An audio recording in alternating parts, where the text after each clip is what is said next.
Hi friends, imagine చేసుకోండి మీరు evening office work complete చేసుకొని అలా సోఫాలో కూర్చొని టీవీ ఆన్ చేశారు.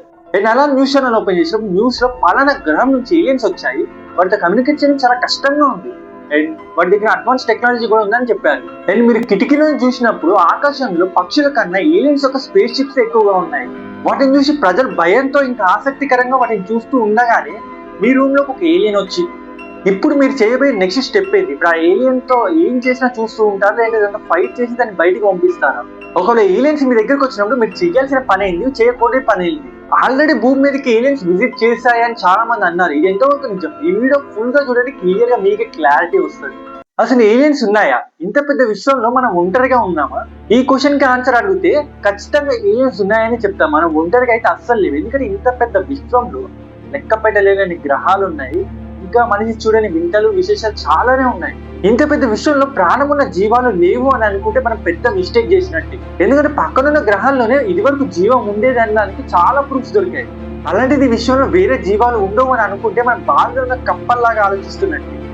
ఇప్పుడు ఏలియన్స్ ఉన్నాయని మీకు నమ్మకం వచ్చి ఉంటుంది, కాకపోతే వాటికి కూడా మనలాగానే భాష, మనలాగానే ఫ్యామిలీ, మనలాగానే ఒక ఆకారం ఉంటుందా? దీనికి ఆన్సర్ కాకపోవచ్చు. మేబీ అంతరిక్షంలో ఉన్న ప్రతి క్రియేచర్ కి భాష ఉండాల్సిన అవసరం లేకపోవచ్చు, ఎందుకంటే వేరే వేరే కమ్యూనికేషన్ మెథడ్స్ వాడుతూ ఉండొచ్చు. అండ్ ప్రతి క్రియేచర్ కి మనలాగానే ఆకారం ఉండాల్సిన అవసరం కూడా లేకపోవచ్చు. ఉదాహరణకి మన ఐస్ తీసుకుందాం. మన ఐస్ మన బ్రెయిన్ కి ప్రపంచం చూపిస్తుంది, కానీ ప్రతి క్రియేచర్ కి చూడడానికి ఐసే ఉండాల్సిన అవసరం లేదు. మేబీ ఆ క్రియేచర్ స్కిన్ తో కూడా చూస్తూ ఉండొచ్చు. బహుశా అవి చూసే విధానం వేరే ఉండొచ్చు, నేను చూసేవి కూడా వేరే ఉండొచ్చు.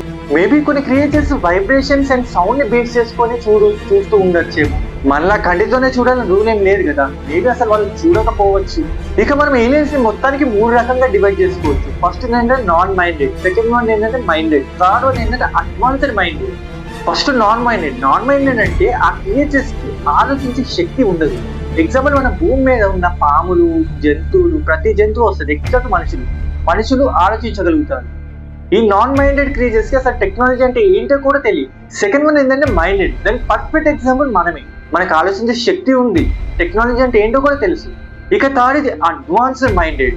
వీటికి ఆలోచించే శక్తి చాలా ఎక్కువ ఉంటుంది. వాళ్ళ మైండ్ అనేది క్వాంటమ్ కంప్యూటర్ కన్నా ఎక్కువ వేగంతో పనిచేస్తుంది. ఈ కేటగిరీలో ఉన్న క్రియేచర్స్ అడ్వాన్స్డ్ టెక్నాలజీ ఉంటుంది వీళ్ళకి.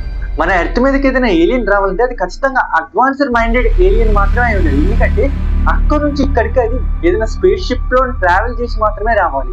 దానికి చాలా థింకింగ్ ఎబిలిటీ ఉండాలి, చాలా మైండ్ ఉండాలి.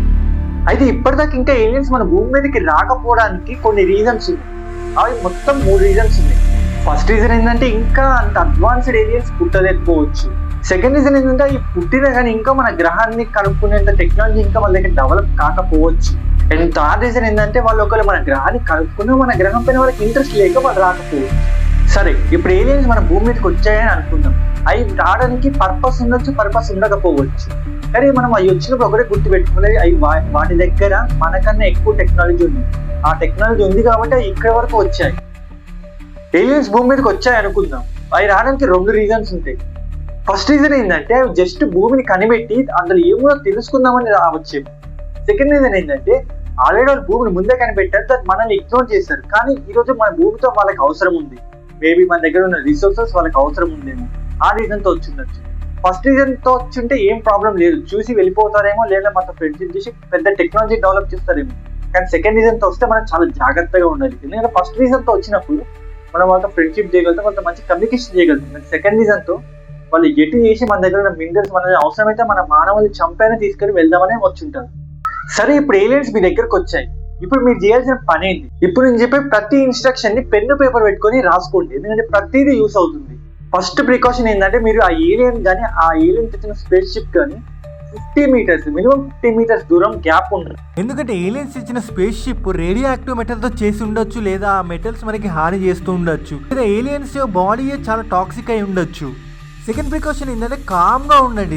ఏలియన్తో ఎలాంటి కమ్యూనికేషన్ చేయడానికి ట్రై చేయకండి, ఎందుకంటే వాళ్ళ కమ్యూనికేషన్ వేరే ఉంటుంది. ఒకవేళ మీరు చేసిన కమ్యూనికేషన్ మిస్కమ్యూనికేషన్ అయితే పెద్ద ప్రాబ్లం అయ్యే ఛాన్స్ ఉంటుంది. థర్డ్ వన్ ఏంటంటే కామ్గా కూల్గా ఉండండి. ఎలాంటి ప్యానిక్ జనరేట్ చేసినా ఏలియన్ అతని పైన అటాక్ చేస్తుంది అనుకొని మన మీద అటాక్ చేసే ఛాన్స్ ఉంది. ఏలియన్ వచ్చిందని సమాచారాన్ని నాసాకి కానీ ఇస్రోకి కానీ చేరవేయండి. ఇది ఫ్రెండ్స్ ఇవాళ వీడియో. ఈ వీడియో మీకు నచ్చినట్లయితే లైక్ చేయండి, షేర్ చేయండి. మరిన్ని ఇంట్రెస్టింగ్ వీడియోస్ కోసం సబ్స్క్రైబ్ చేయండి.